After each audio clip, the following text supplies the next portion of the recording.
Welcome back to the morning show on Tobago Updates Television. We begin conversations this morning in studio. This morning we're speaking with Inspector Mahalia Bacchus as she brings our usual weekly crime updates as things happen in and around Tobago in the past week from the T.T.P.S. Good morning and welcome. Morning, Adanna, and thank you for having me. Morning to the listening public of Tobago and internationally. I'm happy to be here this morning. Right, and of course we know we heard it in our news headlines this morning. On Saturday evening there was a raid, if you can call that, and 32 persons were apprehended and led to one arrest. And so we want to get some details on that, and of course of other things that might have happened on the island within the last week and couple of days as well. Sure. Well, the T.T.P.S in the Tobago division, we are adopting a zero tolerance approach to everything that is of a criminal nature within our space. So we embarked on an exercise where we were able to detain 32 Venezuelan nationals, along with some of them from the Dominican Republic. They are presently being processed by the Immigration Department to determine their status here. Some of them I know would be taken to the IDC center at Trinidad. Some persons may be released on supervision by the Immigration Department.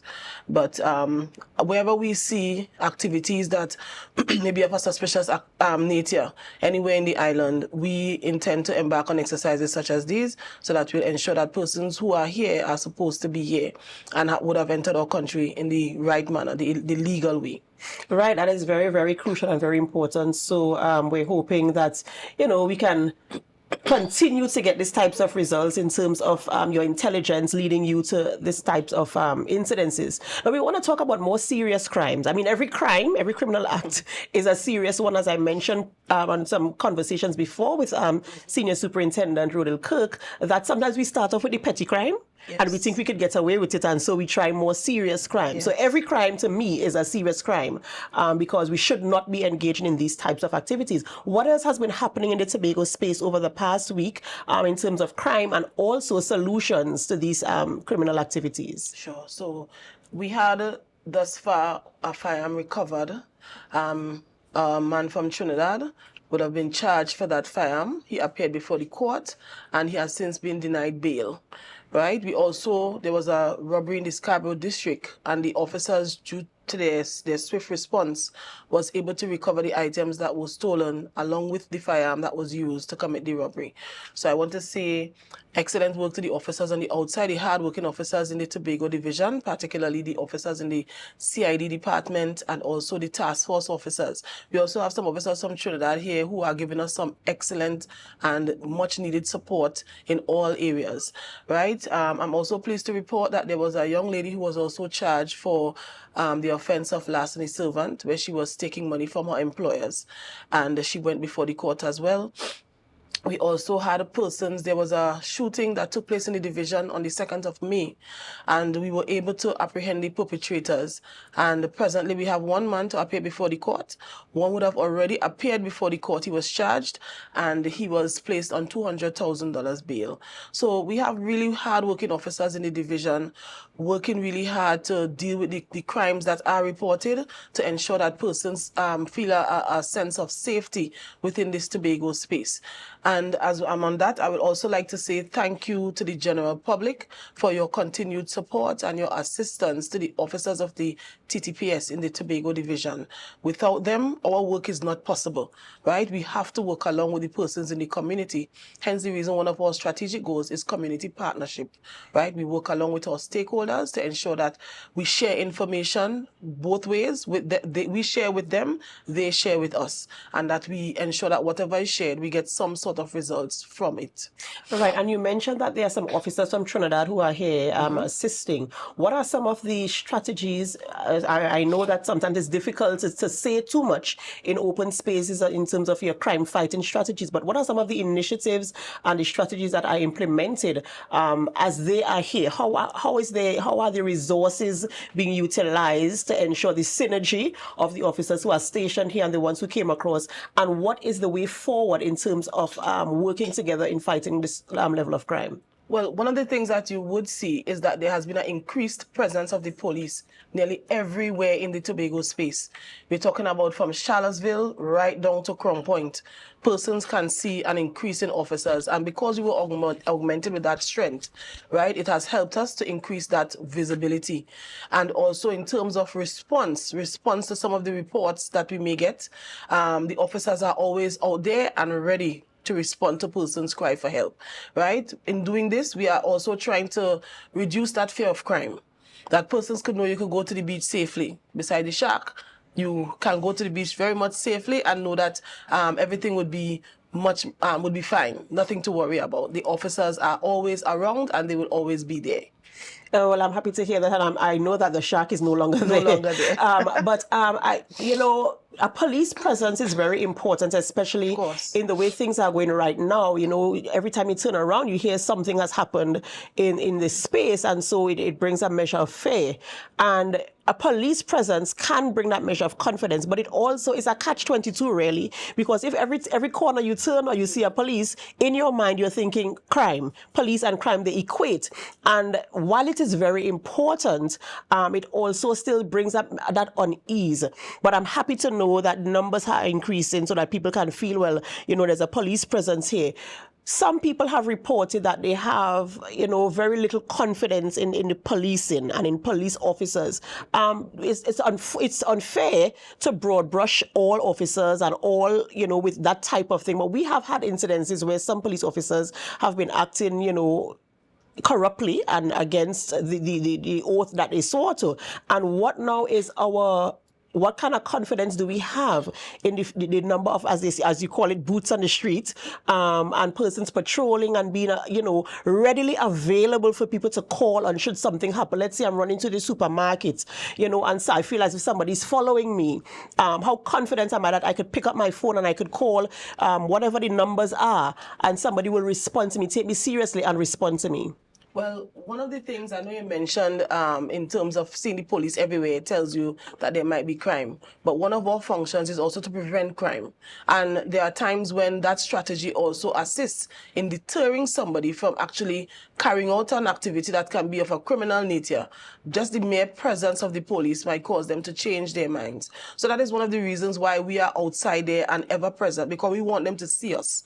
We want them to know that we are there at every corner, right? So if you're thinking about going and do anything, that you'll change your mind about it, right? I know you mentioned that there are corrupt officers that could change the idea of people being confident in the police. Now, just as you said, I wouldn't broad brush the entire service. I would still say that there are still high levels of trust and confidence that you can get. And even if you don't want to talk to a police officer directly, there are other means now in which you can share information, right? Because by sharing information, it is one of the ways in which we can get intelligence that we are able to treat with some of the criminal activities, the gangs, the things that are taking place on the outside that are affecting us as a society. So we have 555, we have Crime Stoppers. We also, you could dial 999 and you could just, you don't have to give your name, but you can leave the information that you want to leave. And that is what we have to encourage. What is happening now is dependent on all of us, not just the police service, but everybody in society coming together to understand that things need to change, right? And we need to speak out. As we say, if you see something, you say something. And there must be that one officer that you might be able to at least still call and say something to. That's right. And of course, you know, crime fighting is all of our business. As I always say on this show, it affects me, it affects you, it affects my child, your child, and our children and generations to come. So really and truly, if you see something, say something. Let us all come together as communities across Tobago, and Trinidad by extension also, to ensure we get information onto the police if we see something. Now, we want to talk a little bit about child labor. That's part of the conversation this morning. Just for people to get an understanding of what constitutes child labor and how it can be identified in our local space. Okay, so in its simplest term, child labor is any labor where a child is denied the right to his childhood or to certain rights. In Trinidad and Tobago, it is not as prevalent, but it is still seen. We have reports of that here, and in it sometimes we see it and don't recognize that it is happening, right? That any child under 16 years should not be working, right? So sometimes you see a child on the roadway peddling produce. That is child labor as long as he's under 16 years. You go to some of the malls and you see them with probably like gum or chocolate snacks. I'm sure you have seen that somewhere sometimes. As long as that child is under 16 years, that is child labor. Right? If you have, let's say, for instance, you have a family establishment, a family business, and you have your children, and the approach some of us are taking now is to train them up from now, teach them from now the family business, to sustain themselves when they get older, because everybody will not end up in a corporate job.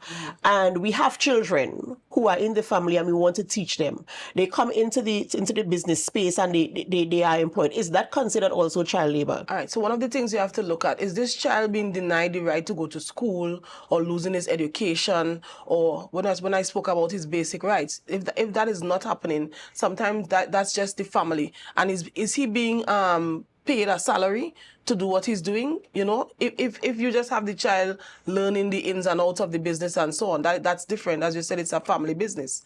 But when you look at the fine details in terms of paying them a salary, right? This child is doing this only. He's under 16 years. He's not going to school, because a child like that should be in school, right? He's being denied his childhood, his right to operate or live as a child, and that is taking away his basic rights. So there's a difference when you look at what is the circumstances under which this child is doing that. Right, and how can it be reported? Is it in the same method that we report regular crime? How do you report well, we spoke about how to identify it, but how do we report child labor crimes? Yes, yeah. Just as I said before, there are many ways. You could reach a police officer. You could tell the police officer what you observe. Maybe you had a conversation with the child when you spoke to them, and you realized that the child does not go to school, right? And this is the child is the one that they send out to take care of the family financially, right? You could speak to a police officer. You could call any police station and report what you would have seen, where you saw it. You could even garner the child's name and all of that to pass on to the police. And one more question, we're talking about denying the child their basic rights. What if the child is denied their basic rights of not being able to go to school, but they're not working?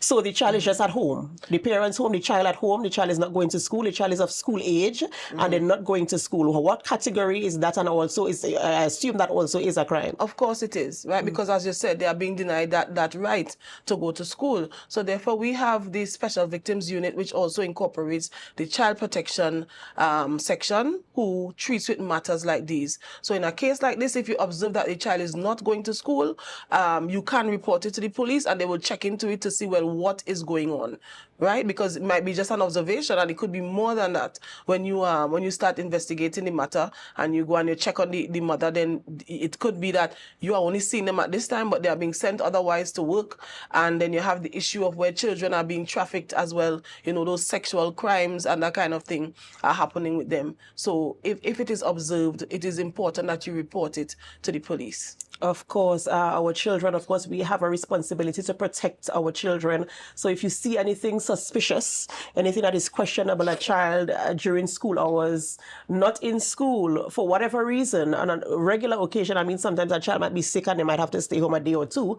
But if you see someone who is just constantly at home or just not in school during school hours, of school age, let us try to report it, because these children are being denied their basic rights. Ladies and gentlemen, we're speaking with Inspector Mahalia Bacchus of the T.T.P.S. as we got our weekly crime updates and some of the initiatives taken by the T.T.P.S., including a group from Trinidad coming across to assist, and also all the other things they are putting in place to ensure that we live in a crime-free environment here on the island of Tobago. Indeed, grateful to the T.T.P.S. for the initiatives. Let us come out as communities to support. Let us give the information if we have it. Remember, if you see something, say something, and let us make our communities in Tobago as safe as possible. Thank you, ladies and gentlemen, for staying with us up until this point, and we do hope that you remain staying with us. And as you do, of course, we invite you to help us. Share the live, share the live, share the live. We'll be back.